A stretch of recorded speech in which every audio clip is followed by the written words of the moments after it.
এগুলো উচিত হয়নি বৃষ্টির মধ্যে এভাবে পরীক্ষা নেওয়াটা। শিক্ষামন্ত্রীর অবহেলায় আজ হাজারো এইচএসসি পরীক্ষার্থী বন্যার পানিতে কোমর ডুবিয়ে পরীক্ষা দিয়েছে। এই শিক্ষার্থীরা কারা?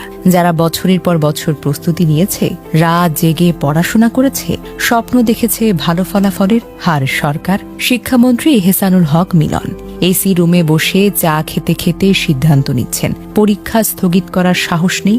বন্যায় হাজারো মানুষ মারা যাচ্ছে, লাখো পরিবার ক্ষতিগ্রস্ত, কিন্তু শিক্ষার্থীদের জীবন নিয়ে এমন জুয়া খেললে চলবে? গ্রামের দরিদ্র মধ্যবিত্ত ছেলেমেয়েরা যাদের বাসা কেন্দ্র থেকে অনেক দূরে, যানবাহন বন্ধ, নৌকা বা হেঁটে আসতে হয়েছে। মেয়েরা যারা ভিজে পোশাকে পরীক্ষা দিয়ে আরও বেশি অস্বস্তিতে পড়েছে। কুমিল্লা, চট্টগ্রাম, সিলেট সহ বন্যা কবলিত এলাকার সব শিক্ষার্থী, যাদের অনেকে বাসা থেকে বের হতেই পারেনি বা ঝুঁকি নিয়ে গেছে। এটা কোনো পরীক্ষা নয়, এটাকে বলে ট্রমা টেস্ট। জলবায়ু পরিবর্তনের যুগে এমন অবহেলা চলবে? প্রধানমন্ত্রী হস্তক্ষেপ করেছেন কোথাও কোথাও কেন্দ্র পরিবর্তনের জন্য, কিন্তু সার্বিকভাবে ব্যর্থতা যেন স্পষ্ট। শিক্ষামন্ত্রী কি জবাবদিহি করবেন, নাকি আরও কিছুদিন ঘুমিয়ে কাটাবেন?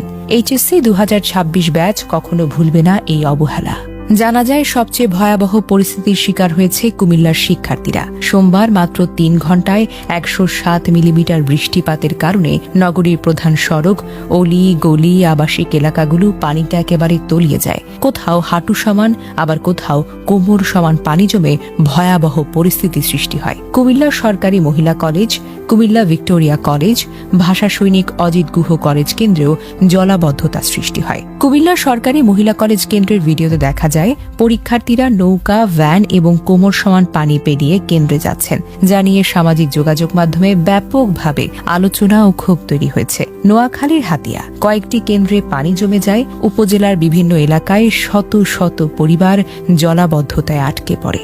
এমনকি ভেজা কাপড়ে কেন্দ্রে পৌঁছানো, পানিতে ডুবে থাকা সড়কে পড়ে যাওয়ার মতো ঘটনাও ঘটেছে বলে জানা গেছে। জলাবদ্ধতার সুযোগে রিকশা ও ব্যাটারি চালিত অটোরিকশার ভাড়া দ্বিগুণ পর্যন্ত বাড়িয়ে নেওয়া হয়েছে। অর্থাৎ দুর্যোগের মধ্যেও অসহায় শিক্ষার্থী ও অভিভাবকদের কাছ থেকে বাড়তি অর্থ আদায়ের অভিযোগ উঠেছে। এটা কোনো আকস্মিক দুর্যোগ ছিল না। একদিন আগে 12 জুলাই ডিএমপি জরুরি বিজ্ঞপ্তি দিয়ে জানিয়েছিল বর্ষা মৌসুম ও টানা বৃষ্টির কারণে ঢাকার বেশ কিছু নিচু এলাকায় জলাবদ্ধতা সৃষ্টি হয়েছে এবং সড়কে দীর্ঘ যানজটের আশঙ্কা রয়েছে।